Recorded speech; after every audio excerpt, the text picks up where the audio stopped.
हर्षित होकर हृदय में रघुनाथ को लेकर सिंधु तीर एक भूधर सुंदर कौतुक उस पे चढ़े, ऊपर गए, सामने मैनाक आया। मैनाक कौन है? लक्ष्य की ओर जब चलते हैं तो सोना आता है, धन है।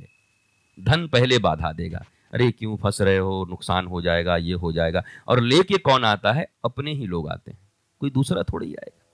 उनके चाचा हैं, ये पवन के भाई हैं मैनाक, दोनों चाचा भतीजा हैं हनुमान जी और मैनाक पर्वत। ऐसी मान्यता है कि पर्वत पहले उड़ते हैं, पर्वतों के पंख होते थे।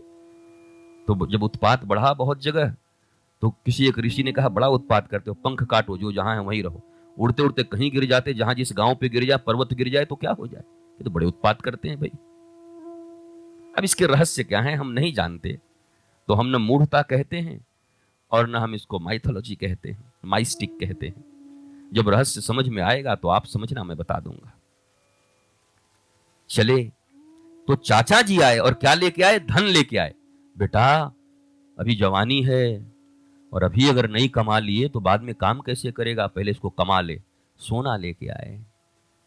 तुम भी जब आओगे गुरु के पथ पर, शांति के पथ पर, ईश्वर को पाने के लिए, तो अपने ही लोग पहले खड़े होंगे।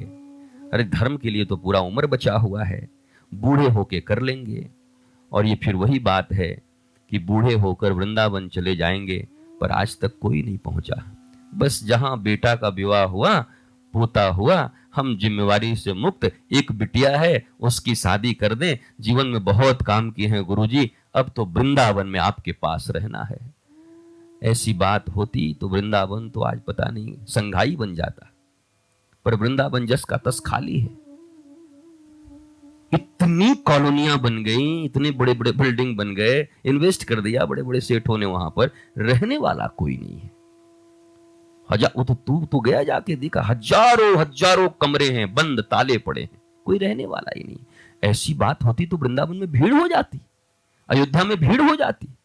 तो ये मुंगेरी लाल के हसीन सपने हैं कि बस अब हो जाए तो हम तो वृंदई बन जाने वाले हैं। ऐसे ही वहां अभी एक गुरु भाई के पिता से बहुत पुत्र की झगड़ा हुआ, मैं वहीं पहुंचा था, तो बोले गुरुजी बस अब पूरा जीवन वृंदावन में। अब हिलडुल नहीं पा रहे थे, इतना क्रोधित हुए, वृंदावन ही जाऊंगा। और एकदम एक कमरा मेरा बनना चाहिए, वो कमरा बनवाना शुरू कर दिए। और मैं भी बोला कि बढ़िया आदमी है, इसका तो मरकट बैराग्य है, 3 दिन के बाद टूटेगा, पर कम से कम अभी दे तो रहा है, तो दे दे भाई, चल बनवा दे। अब दे तो दिया, बंद तो गया। 15 दिन में कहा नहीं गुरुजी, अब परिवार छोड़ के, बच्चों को अंत समय में छोड़ के थोड़ा और दिन ये लोग को ठीक करके तब आता हूं मैं। मुझे पता है बनवाया तू है, रहेगा कोई और, ये तो मैं जानता। तू कहां रहेगा, कोई मामला ही नहीं बनता तेरे आने का। तो मरकट बैराग्य टूट गया 2 दिन में, टूटता ही है, ऐसा ही तो होता है। और फिर हनुमान जी चले, तो चाचा जी जो आके कहे ना उनसे लड़, तुम में और हनुमान जी में अंतर हो सकता है, तुम चाचा से भिड़ जाओगे। हनुमान जी भिड़े नहीं, हनुमान जी ने प्रणाम किया। अरे रे कितना ख्याल रखते हैं, आज आपको देख के पिताजी की याद आ गई, और बहुत थका हुआ भी हूं, पर क्या करूं, राम काज कीन्हे बिना मोहि कहां विश्राम। चाचा बस जाके माता का पता करके और लौट के पहले विश्राम करके तभी राम जी के पास जाऊंगा। आपका प्रेम मैं भूल नहीं सकता। और प्रणाम किया उनको, नहीं तो बाधा खड़ा कर देते वहीं पर, वो बकबक शुरू हो जाती, 5 गांव वालों को जुटाते, निंदा करने लगते, अरे बड़ा भारी आदमी बन गया। हनुमान जी ज्ञानी नाम अग्रगण्यम है, शांति की खोज में गए हैं, व्यर्थ की जगह पर अशांति पैदा करने के लिए वो तैयार नहीं।